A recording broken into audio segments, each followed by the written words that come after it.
اعوذ باللہ من الشیطان اللعین الرجیم بسم اللہ الرحمن الرحیم سیقولون ثلاثة رابعهم كلبهم ويقولون خمسة سادسهم كلبهم رجما بالغیب ويقولون سبعة وثامنهم كلبهم قل رب أعلم بعدتهم ما يعلمهم إلا قليل ولا تمار فيهم إلا مراء ظاهرا ولا تستفت فيهم منهم أحدا اللهم صل على محمد وآل محمد وعجل فرجهم السلام علیکم ورحمۃ اللہ وبرکاتہ۔ اللہ تبارک و تعالیٰ کا شکر ہے کہ میں نے سورہ کہف جو قرآن مجید کا 18 نمبر کا سورہ ہے، اس کی آیت نمبر 22 کی تلاوت کا شرف حاصل کیا، جس کا ترجمہ یہ ہے کہ کچھ لوگ کہیں گے کہ وہ 3 ہیں، چوتھا ان کا کتا ہے، اور کچھ کہیں گے کہ وہ 5 ہیں، چھٹا ان کا کتا ہے۔ یہ اصحاب کہف کے بارے میں بات ہو رہی ہے۔ یہ سب دیکھے بغیر اندازے لگا رہے ہیں، اور کچھ کہیں گے وہ 7 ہیں اور 8واں ان کا کتا ہے۔ کہہ دیجئے میرا رب ان کی تعداد کو بہتر جانتا ہے، ان کے بارے میں کم ہی لوگ جانتے ہیں، لہذا آپ ان کے بارے میں سطحی گفتگو کے علاوہ کوئی بحث نہ کریں اور نہ ہی ان کے بارے میں ان میں سے کسی سے کچھ دریافت کریں۔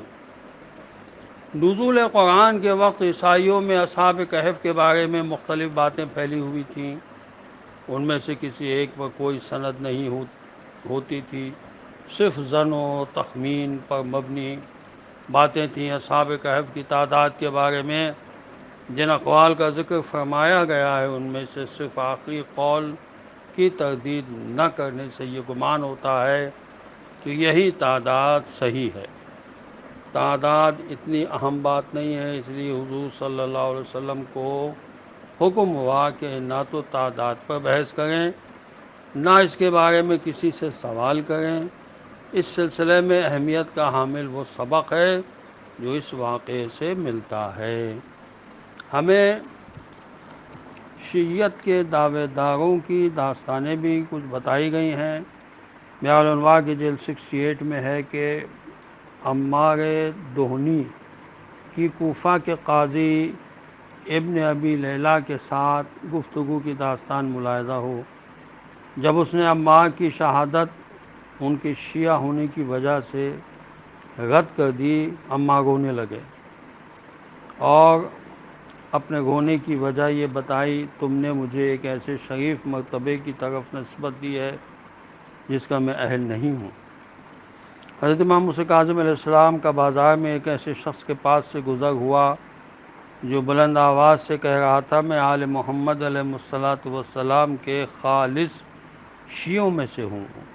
وہ کپڑا بیچنے کے لیے یہ آواز بھی لگا رہا تھا، کون ہے جو اس کی زیادہ قیمت دے؟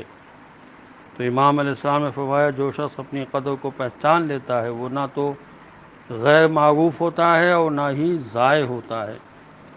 کچھ شیعوں کا امام رضا علیہ السلام سے زیارت کے لیے اجازت طلب کرنا اور امام علیہ السلام کا ان کے جھوٹے دعوے کی وجہ سے انہیں اجازت عطا نہ فرمانا۔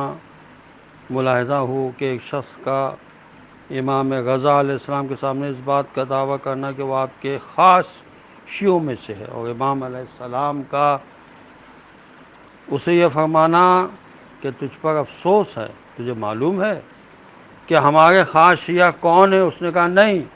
تو امام علیہ السلام نے فرمایا ہمارے خاص شیعہ مومن آل فرعون حزقیل، مومن صاحب یاسین سلمان، ابو ذر، مقداد اور عمار ہیں، تو نے کیسے اپنے آپ کو ان کے برابر کر لیا؟